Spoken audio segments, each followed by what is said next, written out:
Hello guys, this is Himanshu and you are watching last moment tuitions. तो guys, ये video Raspberry Pi tutorial series का 15th part है और इस part में हम लोग हमारे रास्पबेरी पाई को यूज करके हमारा नेक्स्ट आईओटी प्रोजेक्ट डेवलप करने वाले हैं, जो होगा wifi control home automation system. तो यहाँ पर हम लोग हमारे कुछ एलईडीज को कंट्रोल करेंगे वाईफाई पर। तो आखिर ये चीज़ कैसे पॉसिबल है, इसका सर्किट कनेक्शन क्या होगा, प्रोग्रामिंग क्या होगा, ये सारी चीज़ें मैं आपको इस वीडियो में बताने वाला हूँ। तो इस वीडियो को एंड तक देखना ताकि आपको यहाँ पर सारी चीज़ें अच्छे से समझ में आए। So without wasting any time, let's get started. तो गाइस, इस प्रोजेक्ट का सर्किट कनेक्शन सबसे पहले देख लेते हैं। तो यहाँ पर सर्किट कनेक्शन बहुत ही सिंपल है, हमें बस 3 एलईडीज को कनेक्ट करना है। तो जो सबसे पहला एलईडी है उसका जो पॉजिटिव टर्मिनल है वो रजिस्टर को जा रहा है। 220 ओम का रजिस्टर यूज़ किया है यहाँ पर, और उस रजिस्टर का दूसरा एंड जा रहा है जीपीआई पिन 2 को रास्पबेरी पाई के। Then second LED same positive terminal register को जा रहा है और रजिस्टर का दूसरा एंड जीपीआई पिन 3 को जा रहा है। देन थर्ड एलईडी का भी पॉजिटिव टर्मिनल रजिस्टर को जा रहा है और रजिस्टर का दूसरा एंड जीपीआई पिन नंबर 4 को जा रहा है रास्पबेरी पाई के। तो ये जीपीआई पिन के कनेक्शन होंगे और तीनों एलईडीज का जो नेगेटिव टर्मिनल है उसे हमने रास्पबेरी पाई के ग्राउंड को कनेक्ट किया हुआ है। तो ये पूरा ओवरऑल सर्किट कनेक्शन होगा। तो फटाफट से सर्किट कनेक्शन कर लेते हैं और फिर जाएंगे इसके प्रोग्रामिंग पर। तो गाइस, यहाँ पर मैंने अभी सारी चीज़ें कनेक्ट कर ली है। तीनों एलईडीज रजिस्टर को यूज़ करके मैंने कनेक्ट किया है रास्पबेरी पाई को, और मेरा माउस, कीबोर्ड, मॉनिटर, ये सारी चीज़ें भी कनेक्टेड है। तो अब हम चल सकते हैं इसके प्रोग्रामिंग पर। तो गाइस, अब यहाँ पर हमें सबसे पहले एक वेब पेज क्रिएट करना होगा, जिस वेब पेज को यूज़ करके हम लोग हमारे एलईडीज़ को कंट्रोल करेंगे जो रास्पबेरी पाई पे कनेक्टेड है। तो यहाँ पर हम लोग वेब पेज क्रिएट करेंगे, जिस वेब पेज के अंदर कुछ बटन्स होंगे और उन बटन्स को प्रेस करने पर हमारे एलईडीज़ ऑन ऑफ होने चाहिए। तो ऐसा एक वेब पेज क्रिएट करना है। तो पहले वेब पेज का प्रोसेस हम लोग समझ लेते हैं कि वेब पेज कैसे क्रिएट होगा, उसके लिए क्या प्रोग्रामिंग होगा, क्या HTML कोड होगा, और उसके बाद हम लोग हमारे मेन रास्पबेरी पाई के पाइथन प्रोग्रामिंग पे जाएंगे। तो सबसे पहले वेब पेज की प्रोग्रामिंग देख लेते हैं। तो उसके लिए आपको यहाँ पर इस पाई फोल्डर पर क्लिक करना है और यहाँ पर आपको एक और फोल्डर क्रिएट करना होगा जिसका नाम होगा टेम्पलेट्स। तो आपको ये चीज़ यहाँ पर ध्यान में रखनी है, इस टेम्पलेट्स फोल्डर के अंदर हम लोग हमारे HTML की प्रोग्रामिंग करेंगे, हमारे वेब पेज की प्रोग्रामिंग करेंगे, और वो पूरा प्रोग्राम इस टेम्पलेट्स फोल्डर के अंदर ही सेव होना चाहिए। तो अब मैं यहाँ पर इस टेम्पलेट्स फोल्डर को ओपन करता हूँ। तो यहाँ पर मैंने index.html करके ऑलरेडी एक वेब पेज बनाया हुआ है। मैं इस वेब पेज को ओपन करके आपको बता देता हूँ कि ये कैसा वेब पेज मैंने डिज़ाइन किया है।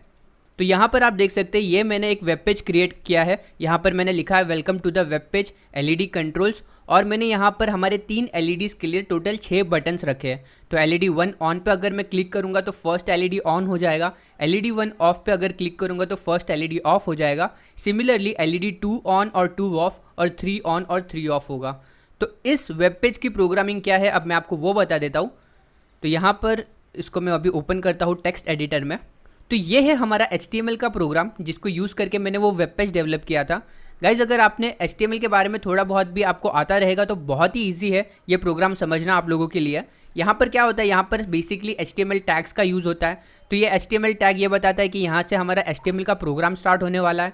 फिर बॉडी मीन्स ये हमें ये बताएगा कि इसके आगे जो भी हम लोग लिखेंगे, प्रोग्राम लिखेंगे, वो हमारा HTML वेब पेज का बॉडी के अंदर आएगा। देन बॉडी के अंदर हम लोग मेन प्रोग्राम स्टार्ट करते हैं। तो यहाँ पर H1 टैग का यूज़ किया है। H1 stands for heading. तो ये हेडिंग नंबर 1 यानी कि जो ये वेलकम टू वेब पेज है, ये बहुत ही बड़े लेटर्स में लिखकर आएगा। जैसे कि यहाँ पर वेलकम टू वेब पेज लिखकर आया हुआ है, तो ये बहुत ही बड़े लेटर्स में लिखकर आ रहा है, तो इसके लिए H1 दिया हुआ है। देन H3, तो इसका फॉन्ट साइज़ थोड़ा छोटा होगा H1 से। तो H3 में मैंने लिखा है एलईडी कंट्रोल्स। तो यहाँ पर H3 हेडिंग को यूज़ करके एलईडी कंट्रोल्स ऐसा प्रिंट हो रहा है। देन हमारे 6 बटन्स। तो बटन्स के लिए हम लोग को एक हाइपर लिंक भी यूज़ करना होगा। तो हाइपर लिंक मैंने कुछ ऐसा क्रिएट किया है, href = कैपिटल लेटर है। तो जैसे ही मैं ये बटन प्रेस करूँगा एलईडी 1 ऑन, तो फिर क्या होगा, वो कैपिटल लेटर A ऐसा डेटा सेंड करेगा। सिमिलरली एलईडी 1 ऑफ एक और बटन मैंने क्रिएट किया है, उसको मैंने लिंक दिया है स्मॉल ए। तो दैट मीन्स अगर मैंने एलईडी 1 ऑफ पे अगर क्लिक किया तो स्मॉल लेटर ए सेंड होगा। उसी तरह से एलईडी 2 ऑन पे क्या है, कैपिटल लेटर B सेंड होगा। एलईडी 2 ऑफ पे स्मॉल लेटर B सेंड होगा। एलईडी 3 ऑन पे कैपिटल लेटर C सेंड होगा, और एलईडी 3 ऑफ पे स्मॉल लेटर C सेंड होगा। और उसके बाद हमारा एंड बॉडी, देन हमारा एंड HTML। तो यहाँ पर HTML प्रोग्राम हम एंड कर देंगे। तो ये होगा हमारा HTML कोड। आप इस कोड को इस वीडियो के डिस्क्रिप्शन से डाउनलोड कर सकते हो। सिंपल आपको बस ये ध्यान में रखना है ये वाला button capital letter A send करेगा, ये स्मॉल लेटर ए सेंड करेगा, ये कैपिटल बी सेंड करेगा, ये स्मॉल बी सेंड करेगा, ये कैपिटल सी सेंड करेगा और ये स्मॉल सी सेंड करेगा। तो ये सारे कैरेक्टर्स, ये सारे डेटा को यूज़ करके हम लोग हमारा पाइथन प्रोग्राम बनाएंगे जहाँ पर हम लोग एलईडीज़ को कंट्रोल करेंगे। तो अब चलते हैं उस पाइथन की प्रोग्रामिंग पर। तो ये होगा हमारा मेन पाइथन का प्रोग्राम जिसको यूज़ करके हम लोग एलईडीज़ को कंट्रोल करेंगे हमारे वेब पेज से। तो इस प्रोग्राम में क्या क्या है मैं वो सारी चीज़ें आपको एक्सप्लेन कर देता हूँ। तो सबसे पहले हम लोग फ्लास्क इस लाइब्रेरी को यहाँ पर यूज़ करने वाले हैं। तो आपको सबसे पहले ये लाइब्रेरी डाउनलोड करनी होगी। तो उसके लिए क्या करना है मैं आपको वो प्रोसेस बता देता हूँ। यहाँ पर आपको टर्मिनल में जाना होगा, देन यहाँ पर आपको एंटर करना है sudo then pip3 install flask. तो ये एंटर करने से जो फ्लास्क की लाइब्रेरी है वो आपके सिस्टम के अंदर डाउनलोड हो जाएगी। यहाँ पर मैंने ऑलरेडी डाउनलोड करके रखा हुआ है।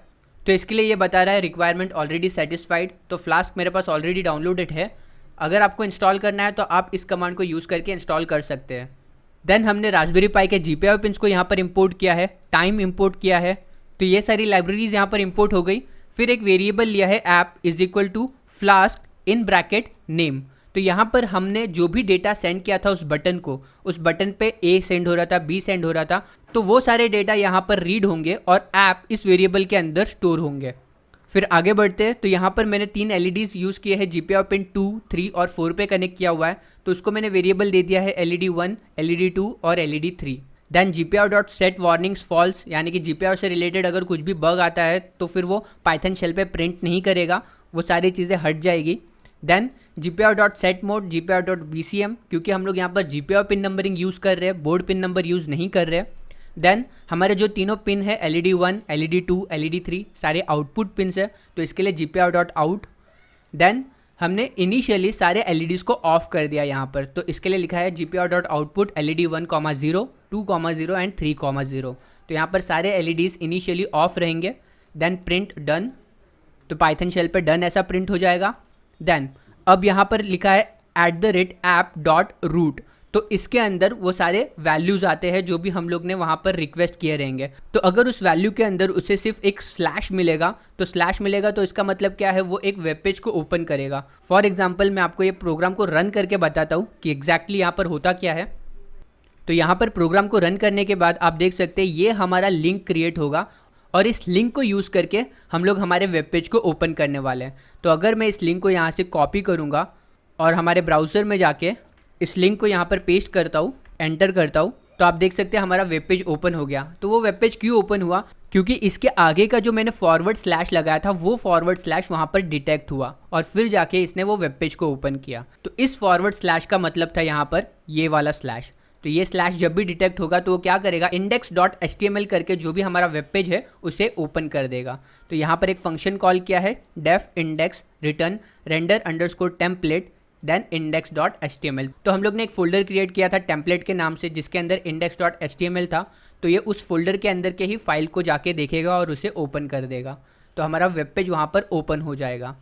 देन अब उसने सिर्फ फॉरवर्ड स्लैश डिटेक्ट किया। अगर उसने forward slash with capital letter A अगर ऐसा डिटेक्ट किया तो हमें क्या करना है, कैपिटल लेटर ए रिसीव होने पर हमें LED को ऑन कर देना है। तो मैंने सिंपली लिखा है GPIO.output LED1, 1 और अगेन मैंने उस वेब पेज को ओपन कर दिया। अगेन वो वेब पेज ओपन हो जाएगा। सिमिलरली अगर स्मॉल लेटर ए रिसीव होगा तो हमारा LED1 ऑफ हो जाएगा, तो LED1, 0।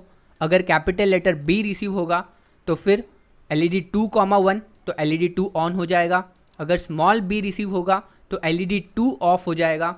अगर कैपिटल लेटर सी रिसीव होगा तो LED3 ऑन और अगर स्मॉल लेटर सी रिसीव होगा तो LED3 ऑफ।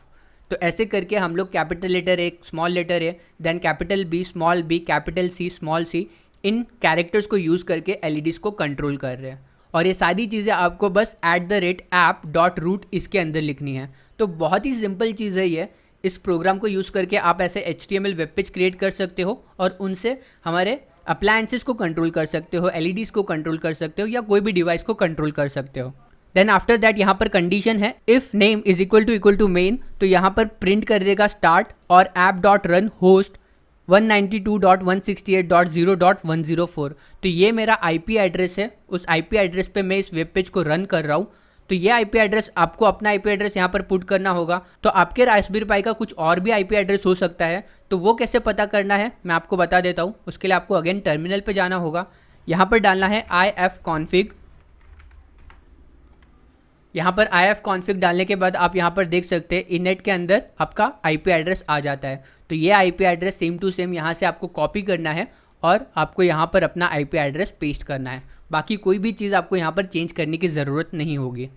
तो बस यही था हमारा प्रोग्राम वेब पेज का और ये पाइथन का। आई होप कि आपको यहाँ पर सारी चीज़ें अच्छे से समझ में आई है। अब इस प्रोग्राम को रन करके देखते हैं हमारा आउटपुट एग्जीक्यूट होता है कि नहीं। तो यहाँ पर आपको रन पे क्लिक करना है, रन मॉड्यूल। तो यहाँ पर डन स्टार्ट आ गया है और हमारा लिंक क्रिएट हो चुका है। तो इस लिंक को आप यहाँ पर सिंपली कॉपी करके ब्राउज़र में पेस्ट करके ओपन कर सकते हैं। तो ये हमारा वेब पेज ओपन हो गया। गाइज़ आप चाहिए तो अपने फ़ोन से भी इसे कंट्रोल कर सकते हो, बस आपका फ़ोन और रास्पबेरी पाई दोनों एक ही नेटवर्क पे कनेक्टेड होने चाहिए, क्योंकि ये लोकल एरिया नेटवर्क पे चल रहा है। तो सारी चीज़ें एक नेटवर्क पे अगर कनेक्ट होगी तो आप अपने फ़ोन से भी अपने एलईडीज़ को कंट्रोल कर सकते हो। तो अब मैं यहाँ पर इन बटन्स को यूज़ करके एलईडीज़ को कंट्रोल करके बताता हूँ। तो अब यहाँ पर एलईडी 1 को ऑन करते हैं। तो यहाँ पर आप देख सकते हैं एलईडी 1 ऑन हो गया, LED 1 of, so of, LED 2 on, LED 2 of, LED 3 on and LED 3 of. तो यहाँ पर हम लोग इजीली सारे एलईडीज़ को कंट्रोल कर पा रहे हैं।